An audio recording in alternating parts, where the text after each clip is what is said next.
Hello, my name is Jimmy, and thank you for joining me in this 2022 Mazda CX-9. This might be the last year the CX-9 is going to be, available.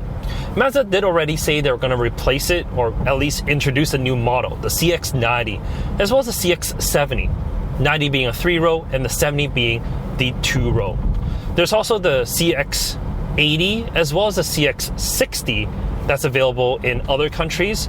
It's going to be a little bit narrower body than the CX-70 and 90 that we get here. They haven't strictly said that the CX-90 is going to be discontinued, but I mean, the CX-5 is still on sale next to the CX-50, and it is the same segment. But the CX-5 got an update for 2022, a pretty big exterior refresh, whereas this really didn't.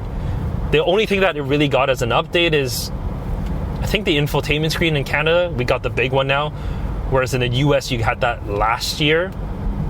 I could be wrong on that. I think you had, I don't know, I can't remember. Mazda makes little changes every year just to keep us on our toes, so it's hard to understand and remember exactly which year is what. But they didn't make any big visual changes. That's really the biggest thing here. Unlike the CX-5, which did, right? So it leads me to think that, well, they're probably not gonna keep this around. And it kind of makes sense. The sales on the CX-9 is nowhere near as good as the CX-5. There's really no need to keep two of the same products in the lineup, unless they make the CX-90 kind of more off-road friendly, like the CX-50. But I really doubt that. For a 3-row SUV, that doesn't really make sense.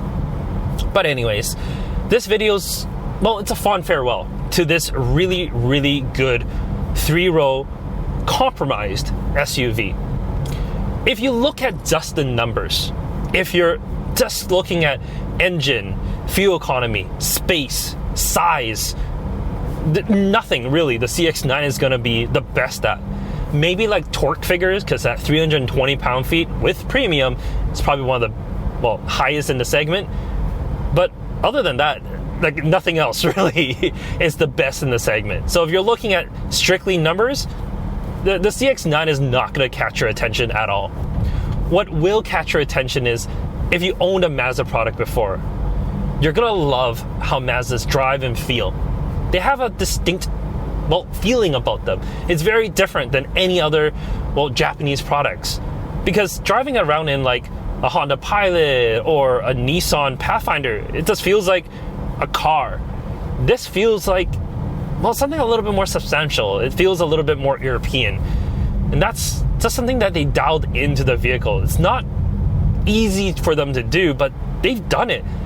This feels absolutely great. And it's quiet in here, and it has a decently powerful engine. That 2.5 liter, on regular gas, which most people it's going to fill up with, 227 horse, 310 pound-feet of torque, to a 6-speed. Yes, a 6-speed automatic. Most manufacturers these days are going with 9, 8, or even 10-speed transmissions or a CVT for that better fuel economy, because, most people are playing that numbers game.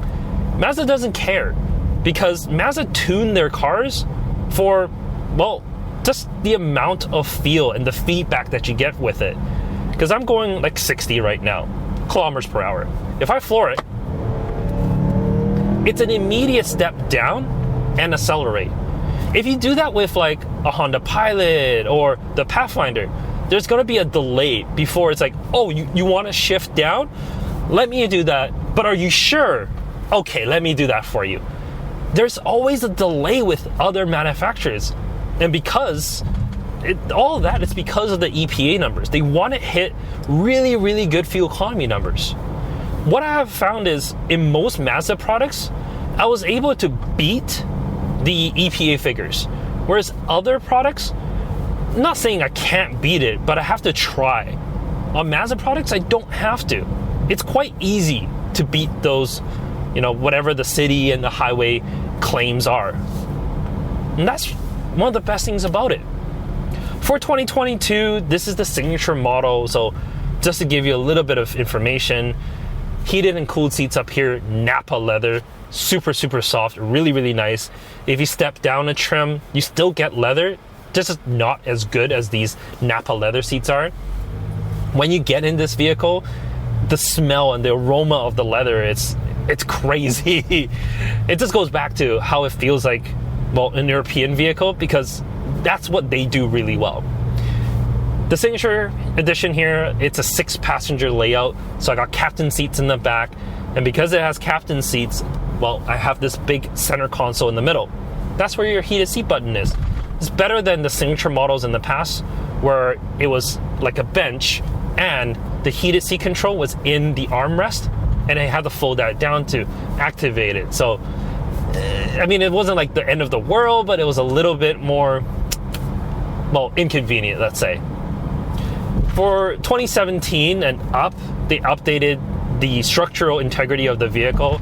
So it is an IIHS Safety Pick Plus.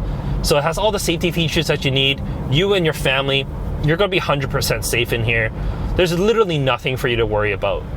Throughout the years, there's been, like I said, minimal updates to every single year.